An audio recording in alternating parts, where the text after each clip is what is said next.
The best of the morning X99X. Barnes, Leslie, Jimmy, we are up in the middle of the night while you were sleeping with Flean and John from the Chili Peppers. This place is just now trying to dry off. This whole place is just drenched in sweat, and I think there's some leftover people still peeling off the walls inside. Amazing show. Thank you. You guys Thank threw you very down. much. How did it feel? I mean, you guys haven't been doing many live shows lately. How did it feel to get back up? No, we've been playing shows. Yeah, they've been in not Europe. Atlanta. I thought you're going to Europe next, or did you go and then come back and then you're going again?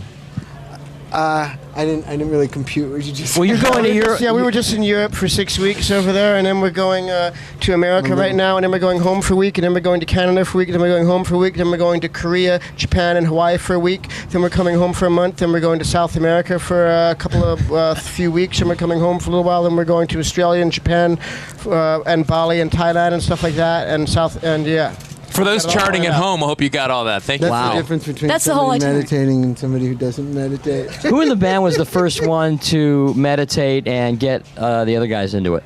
Well, actually, I started by being a really intense ascetic. You know, I would starve myself for like 2 months and pummel myself about the face with a cactus, and Good. At one point I held my left arm up in the air for 4 months while standing still and only eating marshmallows. Very Swami-like. Yeah, it was very difficult, and I learned how to stop my heartbeat completely and how to not shit while eating nothing but porterhouse steaks for months on end. So it was a real, that's how I got into the whole spiritual thing. So when you're playing like a smaller, more intimate venue like this, and then you're in Europe playing these massive, massive festivals, what is the difference for you just being on stage? Well, it's not so much the difference of the place, but the difference in the energies going around. You know, sometimes you have really concise like energies that are really nice and feel good to get in tune with at a big place.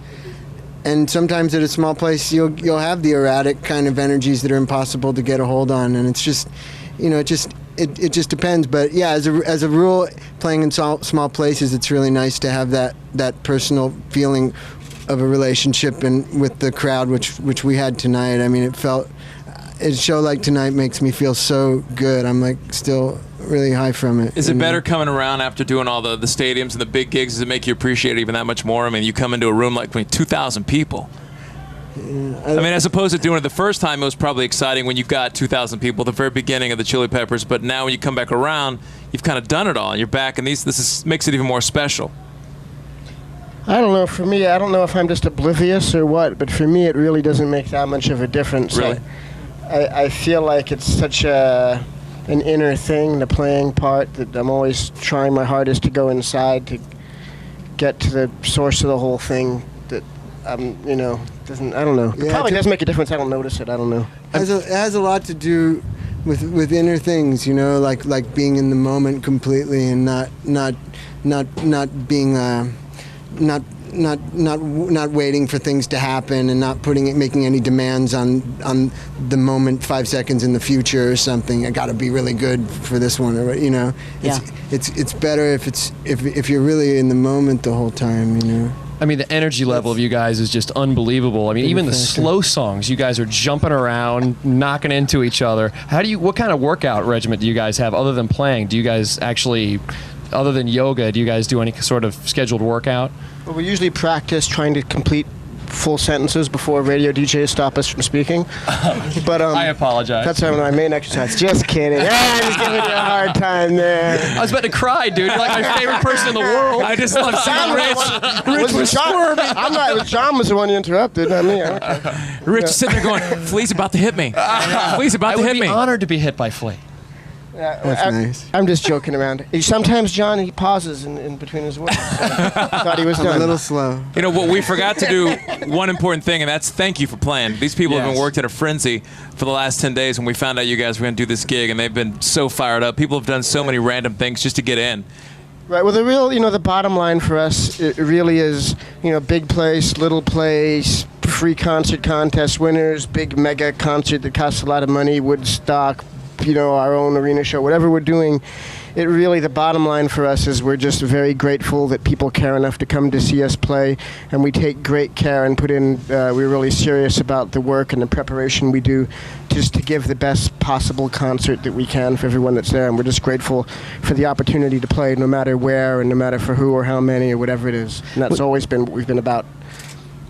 When you guys have been off, let's say, for a while, and then you get back on the road, and even though you've been together for so long, can you fall right back into the groove on the first show? You've rehearsed, but does it take a few shows of a tour to kind of feel like you're into it? And how many It doesn't shows? take a few shows to feel like we're into Not it. into it, but like feel... There's definitely, there's really no rules to it. You're dealing with like the laws of the infinite. It's not really, there's not really any set way that it always happens, but there's definitely ways of tightening up, what we do, like songs grow and change as tours go on, and like the songs from our new album, they're just starting to get a life of their own live, and a year from now they'll all sound much different than the record but in subtle ways, in ways that have to do with our groove and our interplay with each other and stuff. There's a lot of ways to really put the live feeling into a song, and it happens gradually over a period of time. But there were some good moments tonight as far as that goes. I felt songs gradually changing shape. It's not really a matter of us getting into it more or getting better or worse. It's just a matter it becomes different. When we first start, if we haven't played a gig in a while, we play a gig, it has a certain type of energy that can be maybe more raw or more wild, but it's just different than something that might be more honed, and the music, like John said, the music taking a different shape later on. It always changes, and if it didn't change, it would be boring for us. The change is what makes it interesting. Like when we play our songs in the studio and we're recording a record, we barely know them. We've written them, and we've been writing all this other music that didn't make it to the album, and we just that's the very first time like we played the song perfect, and so we play it a bunch of times after that. It's a whole new thing. It becomes a new thing. We're talking to John and Flea backstage after the big concert tonight. I wanted to ask you on that level how you write together. Does it start first as a jam session? Most of the time, yeah. That's jamming is pretty much the foundation of what we do. We're not so much like a songwriter band. It does happen occasionally where somebody brings in a whole idea, but still it's everybody else making up their parts that gives it really a life of its gives it its identity. I think just to continue on what John was saying, people often ask why we've managed to stay together for such a long period of time and been through all the dynamics of our life that we've been through, and that's why what John just said, but the foundation being what it is. Flea, I was going to ask you, I've enjoyed you on screen when you do your acting stuff. You going to do any more of that? Well, Woody Allen has asked me to star in his next 17 movies, but I said no. Do you not have any interest in doing any acting? No, I'm not really. You've showed up a bunch of times on screen, though. You do good. You do good work on screen. Thank you. Get back on the screen. Now, when you were working on the set of one of your movies, was there any actor that you were surprised was a big fan of the band? No. They didn't know. Recently, you guys were featured on VH1's Ultimate Albums, of course, for the legendary album Blood Sugar Sex Magic. It was an influential album for a lot of people. For you guys growing up, what was the ultimate album for you? There's so many, a few real big ones that were like watershed moments in my life. I'd have to say Kind of Blue by Miles Davis, and I'd have to say Are You Experienced by Jimi Hendrix, and GI by The Germs, or by three that I think of being real big watershed moments in my life. And, there's other ones more recently too. There's lots though. And one of the things that struck me when I was watching you guys on stage, well, first of all, John, what were your John albums? would really want. I know he wants to say his albums because he listens to a lot of albums. Yeah. Yeah, John, what what were was the seriously influential albums? something that could have just really changed it for you? Me and Flea definitely have GI by The Germs in common, and for me, the Jimi Hendrix one it was one that's not a CD anymore, but it was called The Essential Jimi Hendrix Volume 2, and that. No, it was just The Essential Jimi Hendrix, the maroon one, and that was a pretty big moment. And also Captain Beefheart's Trout Mask Replica was a real big one for me, and when I was a teenager, I was a big fan of the Frank Zappa "Shut Up and Play Your Guitar" records, which I don't even own at the moment, but I should get them again because they meant a lot to me when I was like 16 years old. Did you guys see the deal that VH1 did, the Ultimate album on you guys? Did you see it? Yeah, I saw it, but the record that John said, the Essential Jimi Hendrix, that's the one I got my Jimi Hendrix tattoo from. The reason I asked if you saw it, she was on it. She was on the special. They flew a whole I got cruise Oh, you down. the one? I got to you talk the one? about I was you. like, who the hell is that? 'Cause I didn't know who you were, you know? Yeah, it was I didn't know who cool you were, though. so I showed Talking you nice know. about you. Flea, No, that you're was in real her nice. town You right said now. really nice things about us. Thank you very much. You guys yeah. changed just the face of this format. You really did in the early '90s. Well, thanks. I guess that's good. When you start, one of the things that struck me today, tonight when I was watching you on stage and how much you move around, back in the early '80s, the wireless mics were not nearly what they are now, and I'm guessing you were plugged in back then. That must have felt very wireless amps and guitars and stuff, and you're wireless, right? I'm not wireless. You're the not only one wireless? that's wireless. You're wireless. And I've only been wireless for 2 days. I can't imagine. Really? Yeah. Like, I can't imagine what it would have been like being Anthony back in the day with all those wires flopping around. Still flopping. But he's wireless now. No, he's not. He's not? No. I saw a pack on his... You must have been at the Tejano concert next door, that's Jimmy. in-ear monitors. Yeah, that's the- monitors. Okay. Yeah, that's I didn't see it. That's instead of we don't need the speakers on stage, we just hear the music through our ears, Yeah, but yeah. we still have the wires. It's kind of like antiquated to have them, but I just never have not had it. I'm kind of scared not to have it. I feel like it'd be like cutting off my wire if I was in space, like a spaceman. I'd go floating off into the cosmos. All of a sudden you have trucker signals I feel coming like it's through on the keeping me frequency. grounded, Flea, did you open up a music school in L.A.? I did, yeah. Yeah, it's a great place. It's called the Silver Lake Conservatory of Music, and it's a really beautiful place. Whenever I walk in there, I get real happy. Are you teaching kids or? Well, I'm not personally Not teaching you, anybody, but your I'd place. like to be teaching someone, but I'm just real caught up in being a Red Hot Chili Pepper. But we have about 300 students there. Yeah, it's private instruction on all instruments. Cool. Can I ask you guys what it's like working with Rick Rubin? Because I just think he's such an amazing, brilliant producer. Yeah, he's a great producer and a great man, and it's a lot of fun to work with him.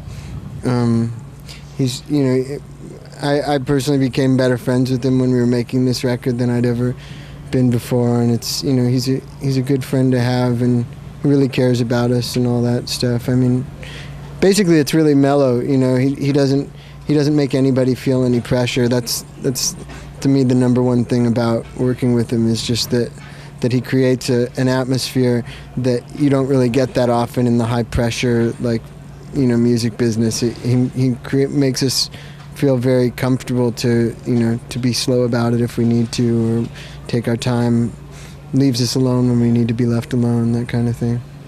Yeah, I think it's with Rick, he works in such a relaxed way. Like, we'll be in there playing, and he'll just kind of come and lie down on a couch and maybe fall asleep or whatever. It looks like he's sleeping. And then we'll find out later that he's been astutely listening to every note. But the thing is, it's like people mistake that sort of relaxation for laziness, but it's not laziness. It's like John said, it's creating a relaxed environment when you can be the best that you can be because you're relaxed enough to let things flow.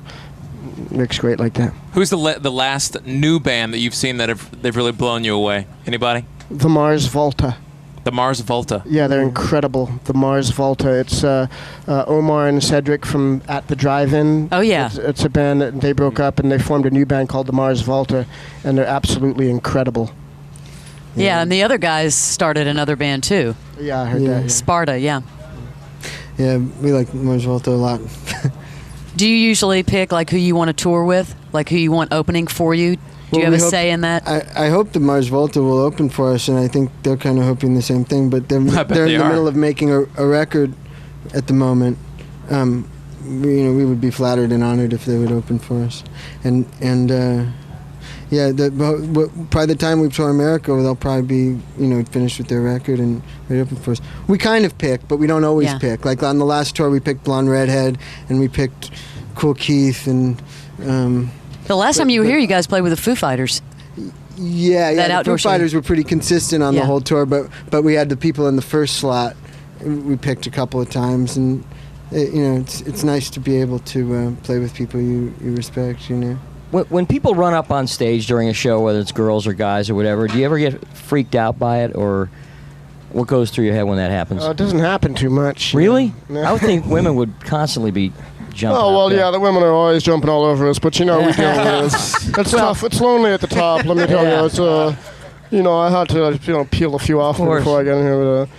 But, actually, normally we play places, it's a pretty secure situation, and when we used to play clubs of this size all the time, it was real wild and people were all over the place and we just loved it. I mean, our band has never really been one about being defensive and people being offensive against us like that. It's always sort of been everybody in a real positive, loving type of atmosphere, as intense, as wild as it would ever be. It's always been a real good vibe doing what we're doing, consciously or unconsciously, just the type of energy that we've always had.